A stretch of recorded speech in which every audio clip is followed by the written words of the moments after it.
حقیقت ہے۔ شورش کاشمیری کے چٹان مجھے رسالے میں جو انٹرویو انہوں نے دیا، جو بعد شورش کاشمیری کی کتاب میں شائع ہوا، اس کے اقتباسات آپ سنیے اور آج کے پاکستان سے اس کا موازنہ کیجئے۔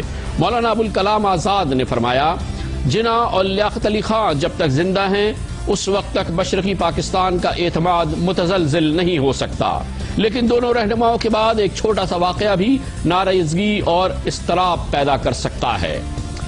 ابوالکلام آزاد پھر پیشن گوئی کر رہے ہیں، میں محسوس کرتا ہوں کہ مشرقی پاکستان کے لیے بہت طویل مدت تک مغربی پاکستان کے ساتھ رہنا ممکن نہ ہوگا۔ دونوں خطوں میں کوئی بھی قدر مشترک نہیں سوائے اس کے کہ دونوں طرف رہنے والے اپنے آپ کو مسلمان کہتے ہیں۔ اس کی مزید تشریح ابوالکلام آزاد نے اپریل 46 میں کی۔ حقیقت یہ ہے کہ دنیا میں کہیں بھی مسلمان پائیدار سیاسی اتحاد پیدا ہی نہیں کر پائے۔ عرب دنیا کی مثال ہمارے سامنے ہے۔ جناب آزاد پھر کہتے ہیں، مشرقی پاکستان کی زبان، رواج اور رہن سہن مغربی پاکستان کی اقدار سے مکمل طور پر مختلف ہیں۔ انہوں نے آگے چل کے اسی انٹرویو میں کہا، پاکستان کے قیام کی گرم جوشی ٹھنڈی پڑتے ہی اختلافات سامنے آنے شروع ہو جائیں گے، جو جلد ہی اپنی بات منوانے کی حد تک پہنچ جائیں گے۔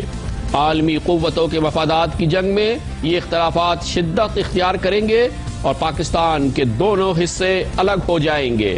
یاد رہے، مولانا ابوالکلام آزاد یہ بات اپریل 1946 میں کہہ رہے ہیں۔ وہ پھر فرماتے ہیں، مشرقی پاکستان کی علیحدگی کے بعد مغربی پاکستان خطے میں موجود تضادات اور اختلافات کا میدان جنگ بن جائے گا۔ پنجاب، سندھ، سرحد اور بلوچستان کا قومیائی تشخص بیرونی مداخلت کے دروازے کھول دے گا۔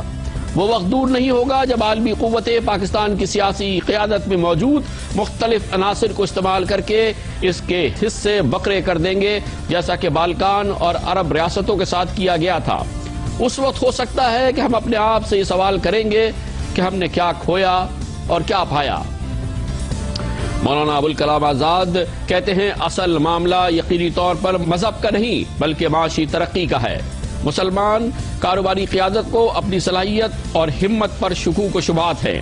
مسلمان کاروباری حضرات کو سرکاری سرپرستی اور مہربانیوں کی اتنی عادت پڑ چکی ہے کہ وہ نئی آزادی اور خود مختاری سے خوف زدہ ہیں۔ وہ دو قومی نظریے کی آڑ میں اپنے خوف کو چھپاتے ہیں اور ایسی مسلمان ریاست چاہتے ہیں جہاں وہ بغیر کسی مقابلے معیشت پر اپنی جارحداری قائم کر سکیں۔ یہ دیکھنا انتہائی دلچسپ ہوگا کہ وہ کب تک اس فریب کاری کو زندہ رکھ سکتے ہیں۔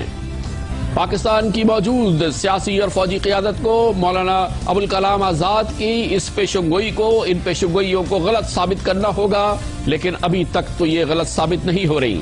اسی انٹرویو میں 1946 میں مولانا ابوالکلام آزاد سمجھتے ہیں، میں سمجھتا ہوں کہ اپنے قیام سے ہی پاکستان کو بہت سنگین مسائل کا سامنا رہے گا، جن میں شامل ہیں کئی مسلم ممالک کی طرح پاکستان کی نااہل سیاسی قیادت فوجی آمروں کی راہ ہموار کرے گی۔ 1946 میں ہے مولانا ابوالکلام آزاد کا یہ کہنا۔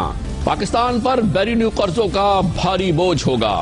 پاکستان پڑوسیوں سے دوستانہ تعلقات کا فقدان اور جنگ کے امکانات ہوں گے۔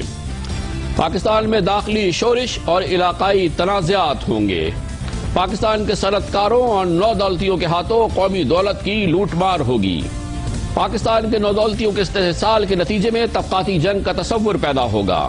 پاکستان میں نوجوانوں کی مذہب سے دوری اور عدم اطمینان اور نظریہ پاکستان کا خاتمہ ہو جائے گا۔ پاکستان پر کنٹرول حاصل کرنے کے لیے عالمی قوتوں کی سازشیں بڑھیں گی۔ مولانا ابوالکلام آزاد نے 1946 میں فرمایا، اس صورتحال میں پاکستان کا استحکام دباؤ کا شکار رہے گا اور مسلم ممالک اسے کسی طرح بھی تعاون فراہم کرنے کی پوزیشن میں نہیں ہوں گے۔ شرائط کے بغیر دیگر ذرائع سے بھی مدد نہیں آئے گی اور پاکستان نظریاتی اور سرحدی سمجھوتوں پر مجبور ہو جائے گا۔ پاکستان کا یہ انجام ہوگا، یہ 1946 میں مولانا ابوالکلام آزاد نے کہا تھا۔ اس وقت عمومی